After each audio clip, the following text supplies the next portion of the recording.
I created a video a few months ago about some of my best skincare practices for my rosacea-prone skin. And in that video, I referenced doing a future video on a specific ingredient called azelaic acid.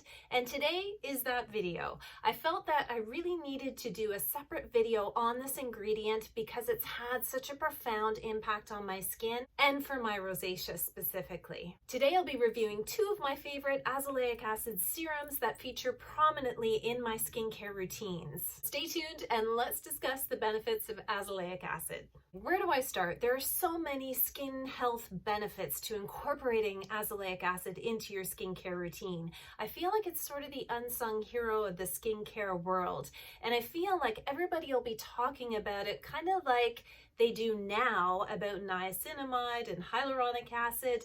I think the future word will be azelaic acid. Comment below if you agree. Azelaic acid is a naturally occurring acid and a skin-identical ingredient, meaning that it's already found within our skin. And it's also a known tyrosinase inhibitor, which means it decreases the amount of melanin production in our skin. And melanin is responsible for producing pigment in our skin, which is why, as an ingredient, azelaic acid is perfect to target hyperpigmentation or if you struggle with melasma.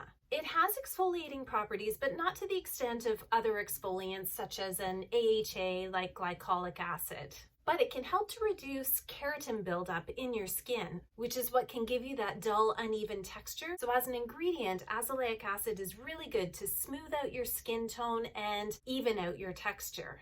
Azelaic acid is anti-inflammatory and also antimicrobial, which is why it's often used for people who are suffering from rosacea or acne or both, which is precisely why I started using this ingredient in my skincare routine. I have rosacea-prone skin and it flares up across my cheeks, over the bridge of my nose. Dermatologists will often recommend azelaic acid for treatment of rosacea.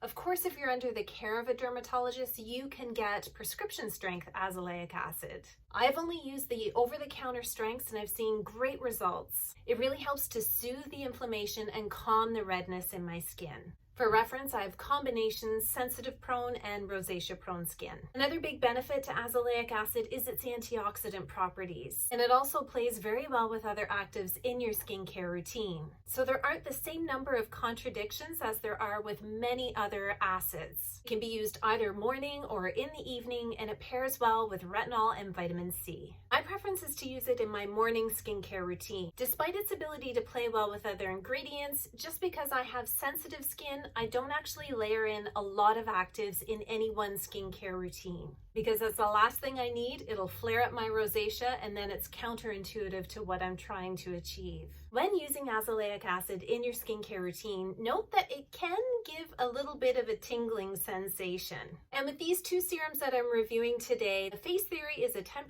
azelaic acid and the Geek and Gorgeous is a 20% azelaic acid derivative.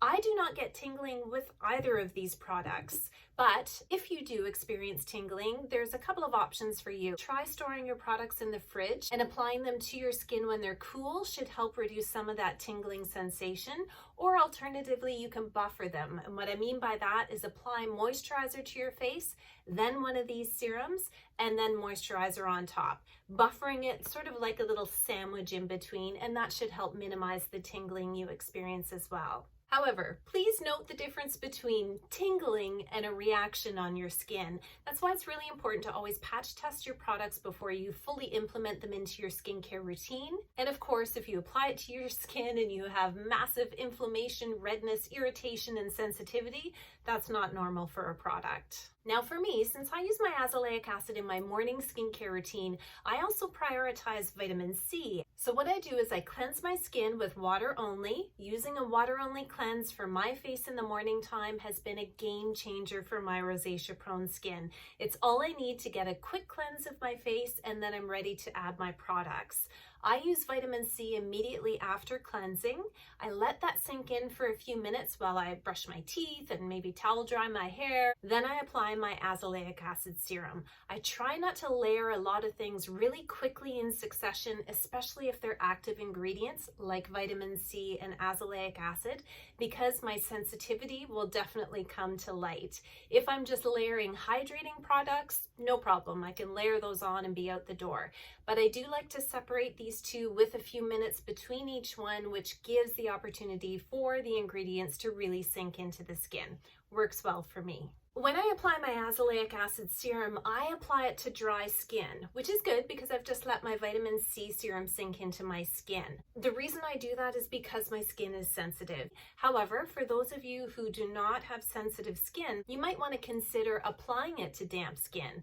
Anything that you apply to damp skin is generally thought to go into the deeper layers and be better absorbed into your skin. So you may get more benefit from the active ingredients by doing so. The next step for me in my routine is to apply a moisturizer, and then again, because it's a morning skincare routine, my SPF is my last step of the routine. The Facetheory serum is $34 Canadian for 30 mils or 1 fluid ounce. Facetheory is a UK brand, and if you're not familiar with them, they have a wide range of products.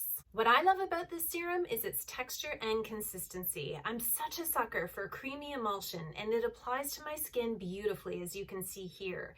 I like the pump application. It makes it easy to disperse the serum, and I apply it evenly to my face, neck, and chest. I don't apply this around my eye area. I'm very careful to only use products that have been specifically formulated to go around the eyes because they can be very sensitive due to the thin layer of skin that's there.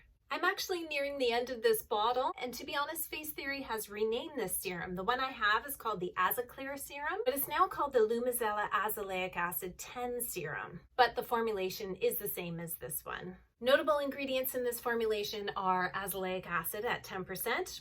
Obviously, there's going to be azelaic acid in it. But it also contains colloidal oatmeal, aloe vera, and green tea, which are great additions for my rosacea to calm and soothe the skin. The other azelaic acid serum that I want to review today is by Geek and Gorgeous. Geek and Gorgeous is a Hungarian brand. They ship worldwide and have gained a lot of popularity recently. They're vegan and cruelty-free, and I also like the fact that they're malassezia safe or fungal acne safe, which reminds me I need to do a video about fungal acne. This azelaic acid serum is called APAD. It's named this because it's an azelaic acid derivative, and the PAD stands for... This formulation has an oil-free, water-soluble texture. It feels really lightweight. I think what this one does a really good job of doing is controlling the oil production in my skin. So I think this would be a great option for those of you with oily skin. Notable ingredients in this one is propanediol, glycerin, and allantoin, which all work together to really soothe and hydrate the skin. There are less studies to support the efficacy of an azelaic acid derivative like this one is as opposed to a pure form, but Geek and Gorgeous do cite 2 studies that are really in support of this particular derivative for the treatment of rosacea, and also 1 study for the treatment of melasma. I'll link those studies in the description box below. I apply the Geek and Gorgeous serum just like I do the Facetheory one in my morning skincare routine after cleansing and the application of my vitamin C. The difference with this one is it's not a creamy emulsion like the Facetheory one, but rather a gel-like texture and has a more watery type finish to it. I apply a few drops to my face and neck, let it sink in, and then carry on with the rest of my skincare routine. That is adding a moisturizer and sunscreen. The Geek and Gorgeous APAD serum is 30 mils for €10.50. However, please read the shipping details on their website. I glossed over this completely, so I was kind of surprised when I had to pay extra taxes and import fees to have it shipped to where I live, which is Canada. Personally, I just find it annoying. I'd rather just pay more at the initial point of sale than have to be hit up for more money a couple of days later. However, they do ship very quickly, so please review their shipping policies. They're different for every country. So which one would I choose? The Facetheory or the Geek and Gorgeous? I do love both of these serums. I think the Geek and Gorgeous definitely does the job in helping my rosacea-prone skin and also has the added benefit of really helping the oil production on my skin. But I think if I had to choose, it would be the Facetheory product. 1, I like the texture more, and 2, I like that I didn't have the shipping surprise that I had with this one. Granted, that was my fault for not reading the website. The price point on this is higher, but like I said, for me with the shipping, it sort of evened out the playing field a little bit. The texture I do love of the Geek and Gorgeous too, but I just like a creamy application a little bit more. Definitely a fan of both these brands, but my test of which one I really would purchase over the other is always, if I dropped them both on my bathroom floor and they shattered, which one would I run and repurchase? And it'd be this one. If you haven't already added azelaic acid into your skincare routine, comment below. And if you have added azelaic acid into your skincare routine, comment below and let others read what your experience was and what products you use. It could be one of these two, or it could be something completely different. I love how our skincare community educates each other in the comments section. Our collective experience is much better than just mine. Be sure to watch my video on some of my other favorite products that I use to manage my rosacea on the regular.